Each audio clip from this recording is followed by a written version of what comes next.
हम सभी स्वतंत्र भारत का 75वां वर्ष धूमधाम से मना रहे हैं और स्वाधीन भारत के लिए अपना सर्वस्व लुटा देने वाले बलिदानियों को याद कर रहे हैं।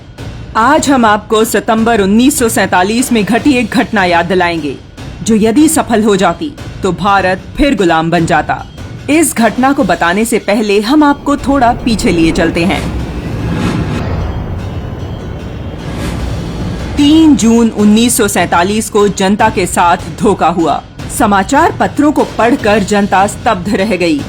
देश में भयंकर उथल-पुथल मच गई। जिन स्वयंसेवकों ने अखंड और स्वाधीन भारत की कामना की थी, वे अत्यंत निराश हो गए। परंतु उन्होंने कर्तव्य की पुकार को अनसुना न किया और विभाजन के विकराल दावानल में फंसे करोड़ों निर्दोष लोगों की रक्षा करते हुए अपने प्राणों की आहुति दे दी। स्वयं सेवकों के सहयोग के साथ सतर्कता भी देश के काम आई। उस समय दिल्ली में मुस्लिम लीगियों की हिंसा और षड्यंत्रों का जाल बिछा था। लीग के नेता भारत के टुकड़े कर पाकिस्तान नाम से नया देश बना चुके थे, परंतु इतने भर से ही उन्हें तसल्ली नहीं थी। इस बात का अंदाजा जिन्ना का नारा हंस के लिया है पाकिस्तान, लड़के लेंगे हिंदुस्तान से लगा सकते हैं आप। जिन्ना की इच्छा को पूरा करने के लिए पाकिस्तानी एजेंट्स ने दिल्ली में एक सुनियोजित सशस्त्र विद्रोह का षड्यंत्र रचा। इस काम के लिए कई प्रशिक्षित लीगियों ने पर्याप्त हथियार एवं गोला बारूद जमा कर लिया था, जिसका परिणाम अत्यंत भयावह होने वाला था। परंतु पाकिस्तानी एजेंटों की इस योजना को राष्ट्रीय स्वयंसेवक संघ ने निष्फल कर दिया।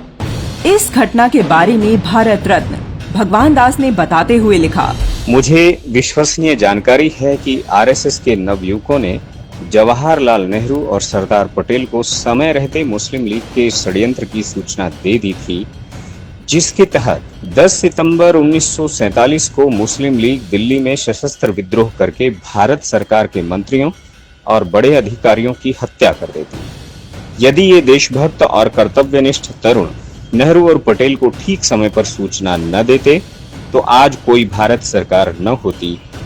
वास्तव में संघ के जवानों ने सभी मतभेदों को भुलाकर सरकार को यह सूचना देकर अपनी राष्ट्रभक्ति का उत्तम उदाहरण प्रस्तुत किया। ये एक मात्र घटना नहीं है स्वतंत्र भारत में संघ के योगदान की। इसके अतिरिक्त जम्मू कश्मीर के भारत विलय में संघ की भूमिका महत्वपूर्ण है। हैदराबाद रियासत को मुक्त कराने में संघ ने योगदान दिया। गोवा के स्वतंत्रता आंदोलन में संघ ने अहम भूमिका निभाई। संघ के स्वयंसेवक बसंतराव ओक ने सबसे पहले गोवा के सचिवालय में तिरंगा फहराया। 1962 में चीन हमले के समय भी असम के तेजपुर जिले में रेड गार्ड्स को रोकने के लिए 3 दिन तक भारतीय सैनिकों की मदद की, जिसके बाद 1963 में गणतंत्र दिवस की परेड में पहली बार संघ को आमंत्रित किया गया।